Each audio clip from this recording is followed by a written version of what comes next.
Hi Golf Gang, and welcome back to another Path of Exile build update. This is the last one I'm going to do on this build.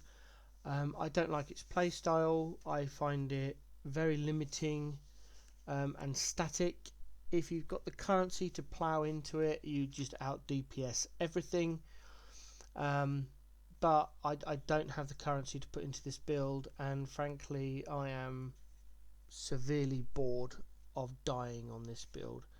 So, and that's mostly because I don't have the currency, and the tree is slightly incorrect as well.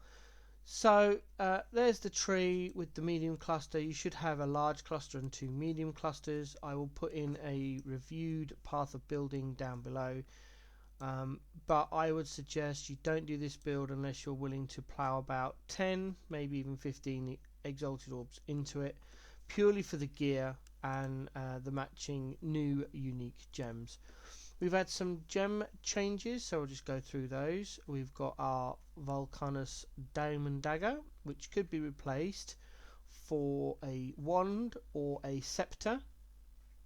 That does a ton of damage. And we've got our castle damage taken, which I should have upgraded, but I just can't be bothered. We've got our molten shell there, and we've got Wave of Conviction. It's a level 1 and then buffed by the Ash of Stars. I don't use Vile Molten Shell because this is too many buttons for me in the first place, so an additional button would be annoying. In our helm we have our Zealotry, Enlighten, Herald of Ash and Determination. That hasn't changed. Our Aegis Aurora has got our Righteous Fire, but increased duration, and Elemental Focus. That hasn't changed. There's our Ash of the Stars. I was going to reallocate utmost swiftness to Whispers of Doom. That would have cost about 120C for the 3 golden oils. That way we could have our Assassin's Mark, which is down in the boots, and our Wave of Conviction on the boss at the same time, but as I'm giving up on this build, I didn't see the point. We haven't changed our rings at all, they're still the same. Our chest has still got Purifying Flame, Crit Strikes, Intensify, Spell Echo and Fire Penetration, and it's now got Elemental Focus. I picked up a level 1 20 from trade for, I don't know, I think it was about 15C or something, I don't know. So I'll put that in there, and obviously it's been levelling up since I've been doing a few maps. This chest could be changed for a rare chest, but then you'll have to sort your mana issues out, or just change one of the blue gems for life tap. That's 2 ways of doing that. In our Legacy of Fury boots we've got our Frostblink, our Assassin's Mark, Arcane Surge and Empower. I brought the Anomalous Empower because it was the cheapest one and it cost me like 40C. I qualitied it myself, but yeah, again, I just no. Tactician belt is a good belt for this build because you get the crit and the elemental with the amount of uniques we're using. We need this to help with our resistances. Again, if you change the chest into a rare chest, throw maybe some resist on there, you'd be better off. Shield could possibly have some rare options as well. Play around with it, I suppose. Our gloves are nice gloves.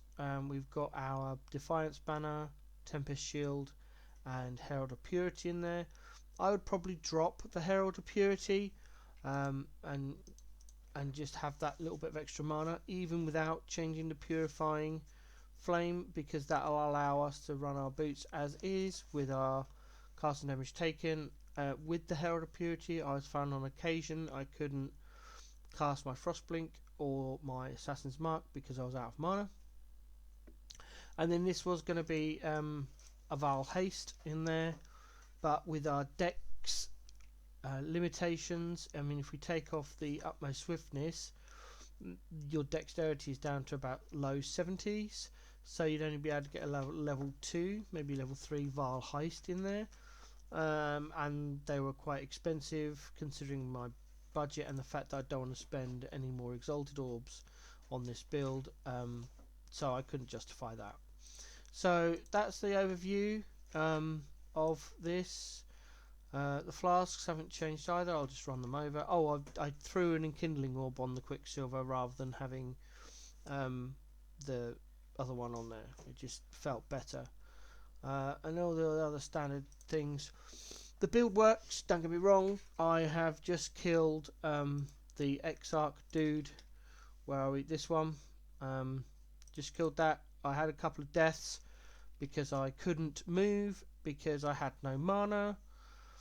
The problem is once the castle damage taken kicks off here, you're then left with let's just turn on Herald of Purity. Right.